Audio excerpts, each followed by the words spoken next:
Hi friends!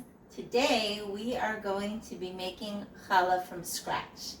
I had a video the other day about how to braid challah, how to wrap it up so that you can make it early in the week or early in the month and keep it fresh and then warm it up on Shabbat. And a couple of you asked for the recipe. So today we're going to go do a deep dive into the challah recipe and also my time-saving tips and tricks. So let's get started.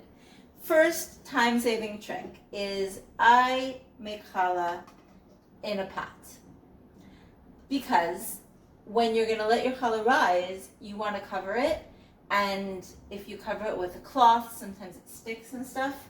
When you put it in a pot, you have a lid. Like, what could be better than that, right?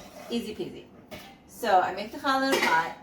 Today I'm going to make a double batch. For my family, most of my kids are grown, so usually I use 1 kilogram of challah, which is about 8 cups of flour. But today I'm going to make 2 kilograms, and so that's like about 4.5, 5 pounds of flour, 16 cups of flour.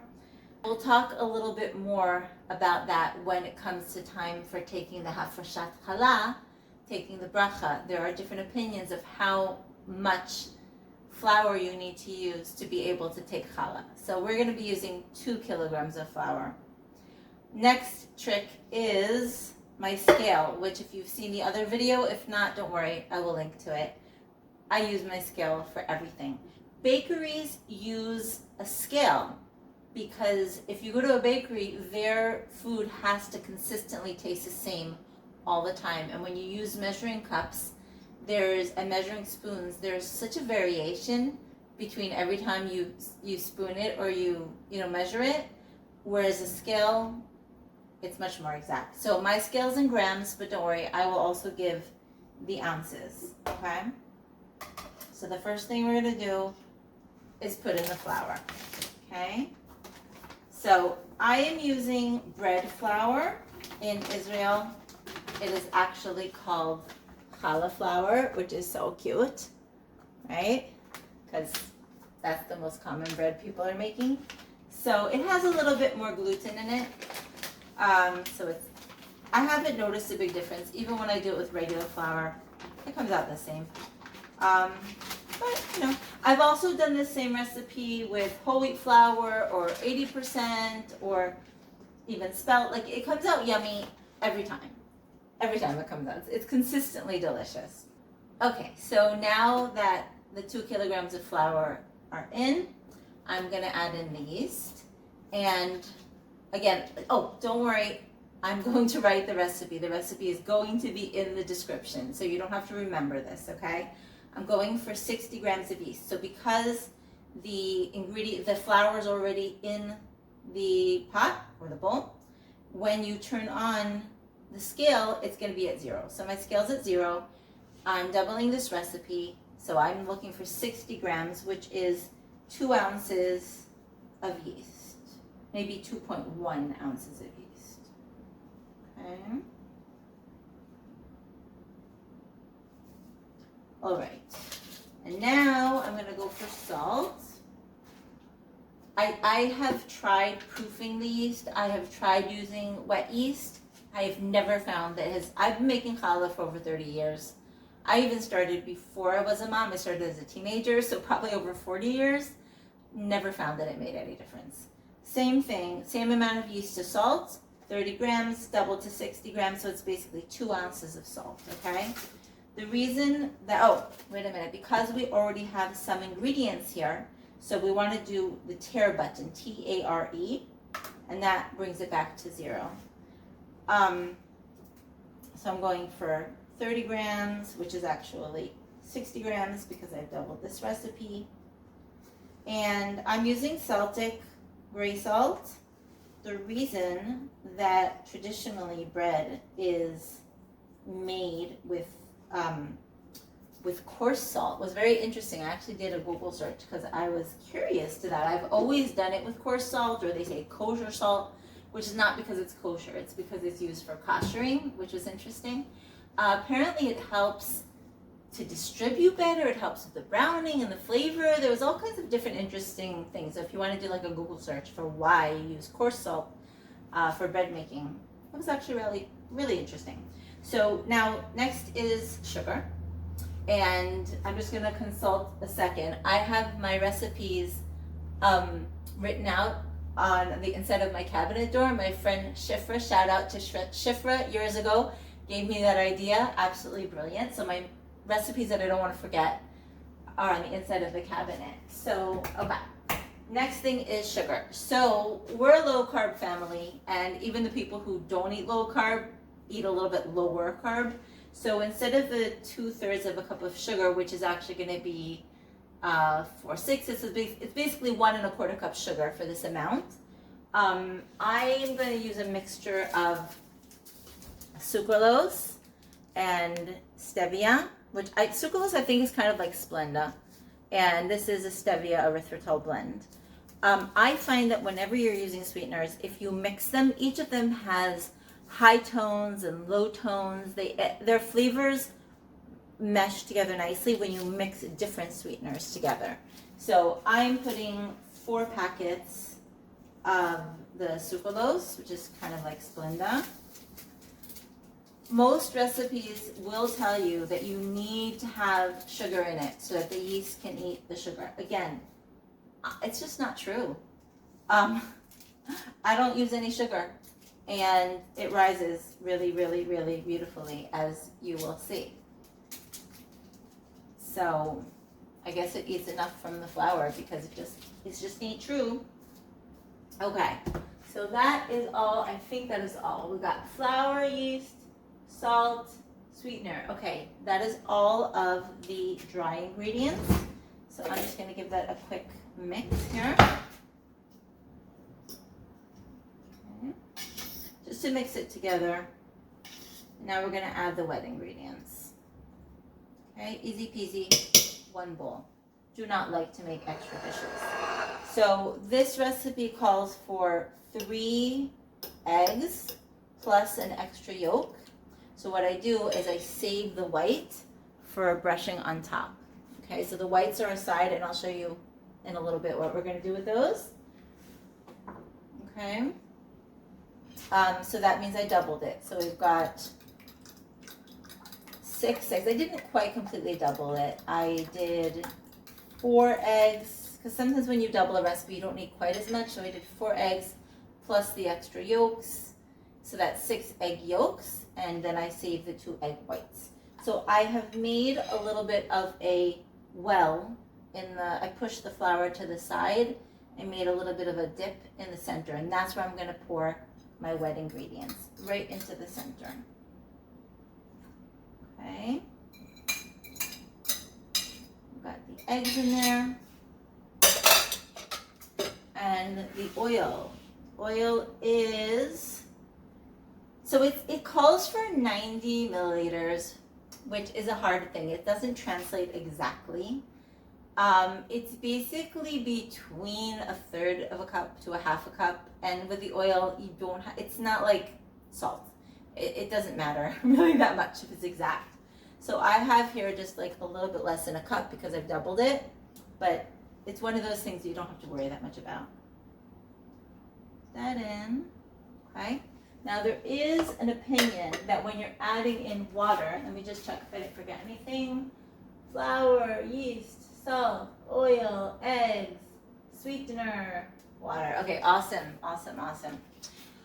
When you're adding in the water, if you want to be able to say the bracha, the blessing, then it says, I've heard opinions that you should add the water in first. So because I put the other wet ingredients into the center, I'm going to add in the water like around the sides and sort of mix that in first.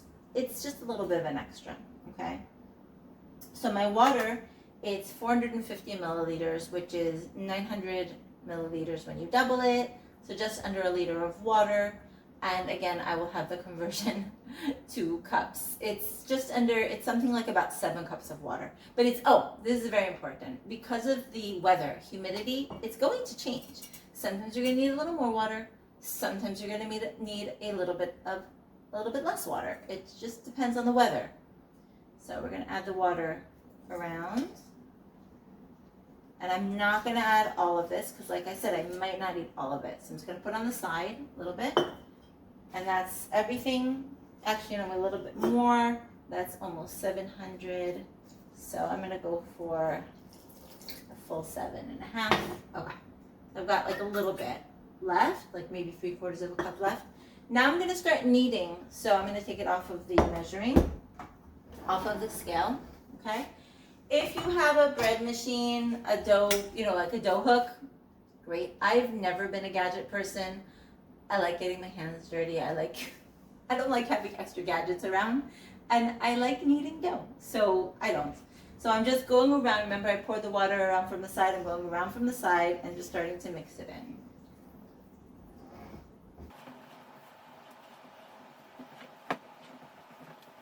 While I'm mixing, I'm turning the bowl, the pot, a little bit each time. So part of the action is coming from my hands, using like the dough hook, just to gently mix it in. And some of it's coming from me gently turning this pot in a circle.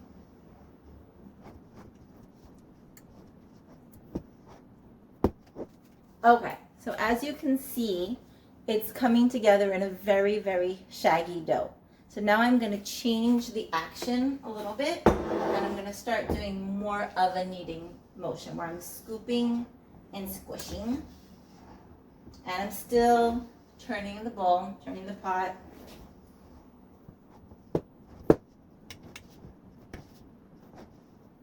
I see that my dough is still quite dry, so I'm going to add in the rest of the water now. And that's okay, because if I go over with the water, I've got extra flour. So we're going to keep playing around with this. Continue with the scooping and kneading.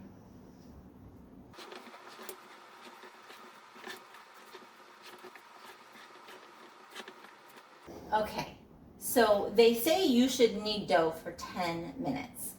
Another trick that I've learned is when it comes together to like a nice dough, you see, like it's not a shaggy dough anymore, it's really quite well incorporated. What I'm going to do, clean off my hands and let this dough sit. It's going to be like almost like a pre-first rising. Okay, this dough is going to sit for about a half an hour, and that's going to soften everything up. So when I come back to knead it again, it's already been kneaded for a couple minutes, it's going to be way, way easier. I'll be right back and I'll show you.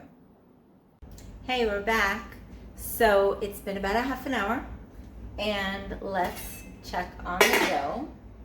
All right, it has risen a lot. Look at that, 3/4 of the way up this big pot. Okay, this is going to make it a lot easier for our 10 minutes or so. I haven't found it made. I know it's supposed to be like this holy thing about kneading for 10 minutes, but when you're kneading by hand, I don't find that it makes that really much of a difference. But this, maybe because this method helps, because it's kind of stretching everything as it's rising. I don't know, but it doesn't make that much of a difference. So I'm not going to worry about it a lot. I'm going to knead it until it gets to be really nice and silky and pretty. I'm going to shift this a little bit so that you can see the kneading method, because the kneading method does make a bit of a difference. There are different opinions of how much flour you need to use in order to take challah with the bracha. Some people say it's 2 kilograms, some people say it's 2.2 kilograms. I've even heard 1.5 kilograms. Again, same thing with pounds and cups. There's a varying huge amounts of difference. If you look up how much flour do you need to make the bracha on Google, you'll see it's really big. But so I like to satisfy all opinions. So what I do is I put the 2 kilograms of flour straight in the recipe, and then I use a little bit more flour, about the other 200 grams, just a little bit more flour for dusting, and kind of incorporate that. Once that's filled into the dough, I'll show you. I'm going to use oil if I still need something to make everything work better. Okay, so we're just going to smoosh this around a little bit, keep some of it separate in case we don't need all of it. Again, it depends on the weather. These things do vary. Scrape it out. And we're gonna start kneading. So we're gonna go over the top, push down with the heel of the hands, and we just keep going around the dough. Once it's more movable, we can kind of get it to go in a circle. Once we have incorporated some more of the flour, it'll be easier. I'm gonna move it away because it feels like it might be getting a bit dry, so I don't want to put too much. I've definitely fulfilled the minimum of the maximum requirement of the 2 kilograms of flour, so I don't want to make it dry, you know. So again, you're pulling it over, pushing it with the heel of the hand, and every so often I just clean off my fingers because that's good dough. Just get it back in, reincorporate it. And again, you know, maybe if you're really, really professional and you're baking some bread for some, I don't know, fancy schmancy bakery or something like that, then maybe you can tell a difference if you've actually kneaded it for 10 minutes. And again, if you've got a machine going, so like, why not run it for 10 minutes? Who cares? But do I really want to be kneading the dough for 10 minutes? I used to when I was young. Oh my gosh, I would put in a timer and I would make sure that I was kneading that dough for 10 minutes, no matter what. There was nothing that was going to stop me. Again, we can't tell the difference. My family cannot tell the difference. I have tried all kinds of different lengths of time, and it doesn't matter. So yeah, it stretches the glutens, it does all kinds of nice things, but the full 10 minutes just doesn't seem to matter. When it gets sticky, so you know you need a little more flour, and just keep going.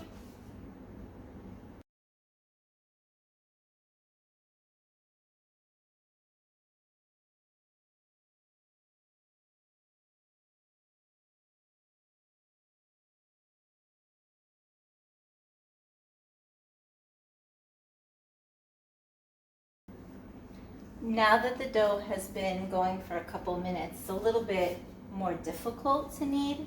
So when I pull over, I sometimes use both hands, put the heel of my second hand here, just to kind of push down. I will not put more flour than what I have here. If I use up all of this flour and I feel like the dough is still sticky, then I'm gonna start to knead it with oil. But the way it looks like it's going now, it looks like it's gonna be about the right amount of flour. I might not even use all of it. It's a little bit sticky still. I like to leave the dough a bit sticky. I don't want it to dry out. So I'm probably not gonna put too much more in. This is about it. Not really worried. Yep, this will be it.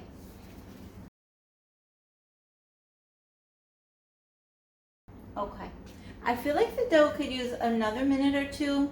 Still a little bit like, I don't know, it doesn't look so smooth yet, and I did use up all the flour, so I'm going to use a little bit of oil here. Just put it on the counter. Smoosh it around. And just keep kneading, and this way, put on both sides, right? This way you can just keep kneading it if you feel like it needs a couple more minutes without worrying about the dough drying out from too much flour or any of those other problems. And it's really pretty easy to clean up afterwards. A little bit of dish soap cuts the grease. Cleanup is very easy. A little warm water, a little bit of dish soap. That's coming together really beautifully.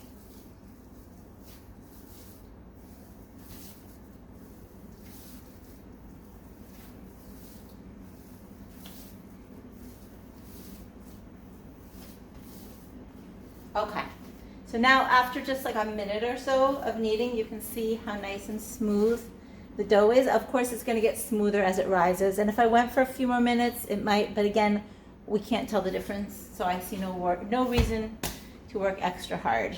Here's my pot that we used. I used to wash it out. Again, I've just not found a reason to do it. I'm going to put a little more oil in because I don't want it to stick. Smoosh it around a bit. If there's a chunk, like here I have a little bit of a chunk of dough that comes off, great. Otherwise, don't worry about it. The dough already also has a little bit of oil, so don't worry about that too much either.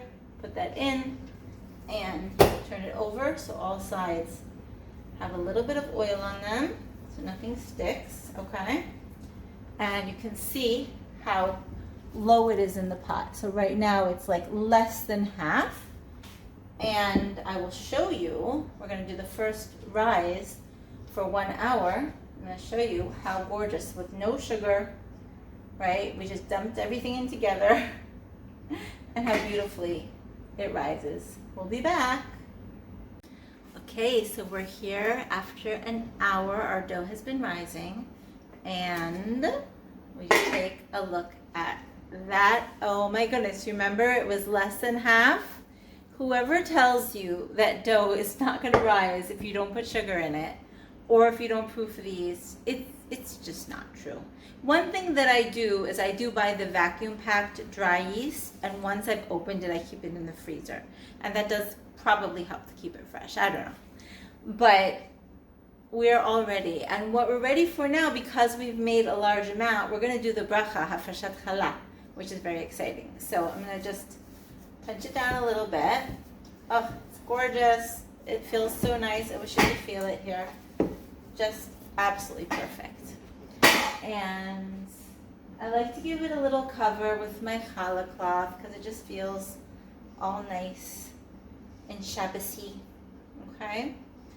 So we're gonna take off a small handful, but we're not gonna quite separate it. It's almost separated.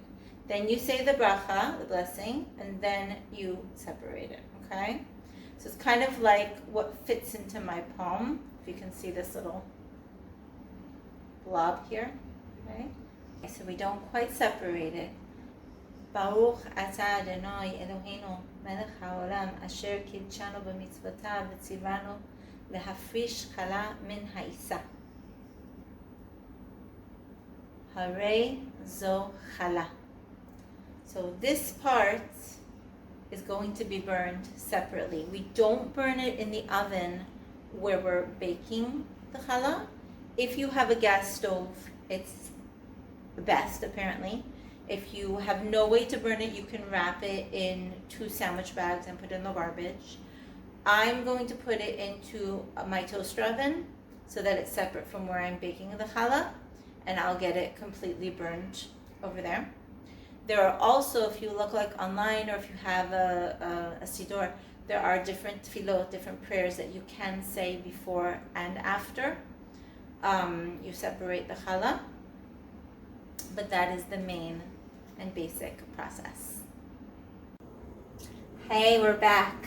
All right, if you would like to see how I shaped these challah rolls or how I did a 6 braid in a really great tutorial that you also will be able to do a beautiful 6 braid, I'm going to link maybe over there to the video, but it will also be in the description and it'll also be at the very end. So there's a totally different video that I already did, and then I made this one because people asked for the recipe. Okay, so here's another trick that I do, but I wanted to show you. Remember I said that I was going to burn the piece of challah in the toaster oven, so while I was shaping it, that's what I did. I just put it on a piece of foil in the toaster oven. You can't have it baking while there's anything in there because it's not kosher. So now it's totally burned, and now we can dispose of it. Okay. All right. So all challah recipes always tell you to let it rise and then you do the egg wash. I don't know why. It's much more difficult. It's like you have dangers in messing it up there. So again, years ago I started just doing the egg wash right away, and it works fine. It works great. It doesn't spoil or anything. It's just sitting out for like half an hour. It's fine. So I have those 2 egg whites from the recipe because I use extra yolks, but you could totally just use regular eggs. You add a little tiny bit of water to break it, and then you fluff it. I fluffed it really with a fork to get it really kind of bubbly. That helps to break the white, because if you don't fluff it, when you go to spread it, you'll just have like these glops of egg white everywhere. It doesn't really matter because when you bake it, it bakes up just fine. but it's a little bit easier to deal with if you've broken it up nicely with a fork. So now we're just gonna paint each one of these with a challah brush, and there's still a little bit of egg white gloppiness, but it's not like it would be if you didn't add that bit of water and really fluff it. If you want, like if you use the whole egg where you have the yolk in it, it might get a little bit browner, but you'll see these challahs are going to be golden and gorgeous. I've also seen in a bakery where they added some sugar. As I told you, I don't really use sugar, but they did add some sugar to the egg wash. That also is supposed to help it get nice and golden. I don't do that, and it's just fine. But those are options if you'd like.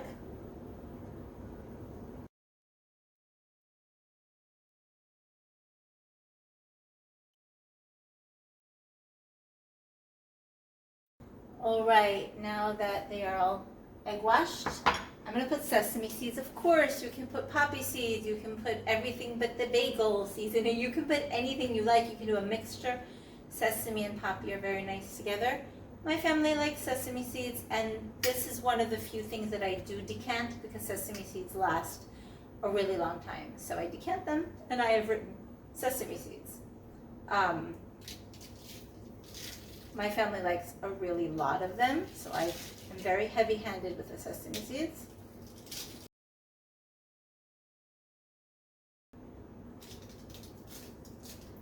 One of my sons likes them so much that he dips, when he makes challah, he like brushes it, and he takes this big bowl of sesame seeds that he's prepared, and he dunks the whole challah on both sides, so it gets completely crusted in sesame seeds. It's yummy. It's also an option. I'm not doing that.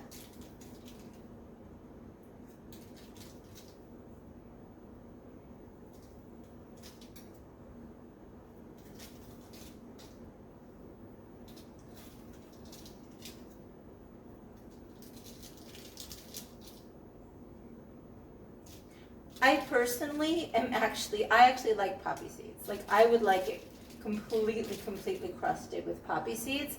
Personally, I actually would. Okay, so if I was gonna make challah for myself, I don't eat carbs anymore in my life. But if I was going to, I probably would go for more of a water challah with no eggs, no sweetener. I've made those before.